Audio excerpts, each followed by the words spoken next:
relationships, I find that there's a dance between what I want, what I need, and my partner wants and needs. And there's a point sometimes where we both can't have what we want because there's a conflict between those two things. How does that dance work? That is a good question. Okay, I'm going to try to give you two answers to this question in my 5 minutes, because there's one that's like the more practical answer, and then there's the esoteric, more interesting answer to me. Nonlinear communication, they don't really distinguish between wants and needs. They just talk about needs that people have, as if anything you want is also a need, because they assume that any genuine desire comes ultimately from some need. But they make a distinction between the needs that you have and the strategies that you use to get those needs met. And we collapse those too often, right? I need you to pay more attention to me. No, that's not true. Actually, I need attention. I have a need for attention. I wish that you would be the one to give it to me. I don't actually need you to give it to me. That's a strategy to get that need met, right? And so often making that distinction when you're with your partner can already start to drop, okay, that strategy is not gonna work. My strategy is not gonna work with you. Can we figure out what do we really need here? And can that give us some more creative options for figuring out how those needs could get met in ways we haven't figured out how to meet them yet? I think when we get into a relationship with somebody, we have this idea that they're like us. Like, oh, I met somebody who wants the things that I want, right? You must organize your experience of relationship in much the same ways that I do.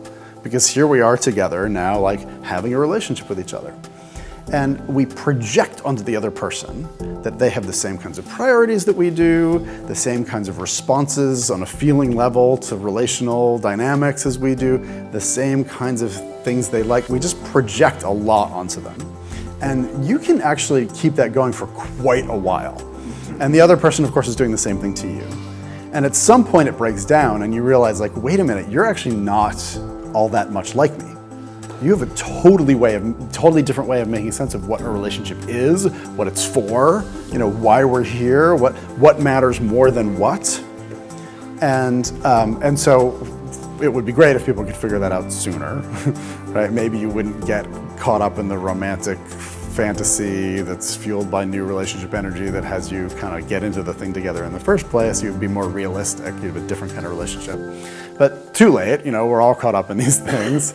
And so what do you do once you realize that? And for me, that is profound. Okay, so the problem isn't like you need something and I need something and do we compromise or does one of us sacrifice? The problem is you're a totally different kind of entity than me. And I don't even know that much about what kind you are. And you probably don't know that much about what kind I am. And let's try to find out.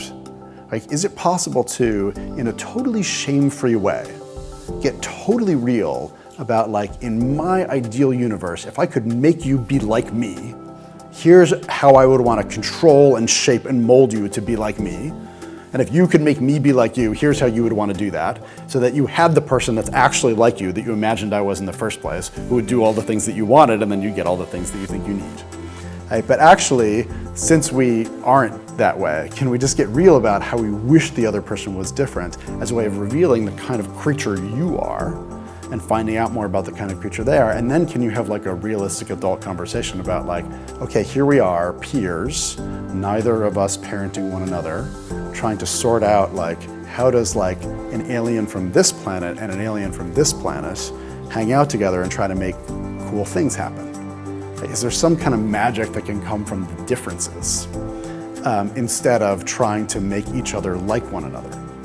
And then, you kind of start to get at all the subtle ways the whole time you've been trying to make the person feel the way that you feel and believe the things that you believe, and all the arguments you get into because they don't share your reality and you can't believe they don't see the things the way you see them. Instead, it's oh, you see things really differently because you're a different alien. What do these two kinds of aliens do together? Anything? Maybe nothing. Maybe it's what, we had fun for a while pretending we were more like each other than we are. And we can't do that anymore. It's apparently just causing more pain than pleasure. We'll keep trying, we'll hang on for a while, maybe that's it. And that's fine, that's all relationships end, that's cool. Or is there some interesting kind of music that comes from like these instruments improvising with one another that we don't know about yet? That's the thing that I'm interested in. I don't know much about it. I'm just interested in it. That's fine.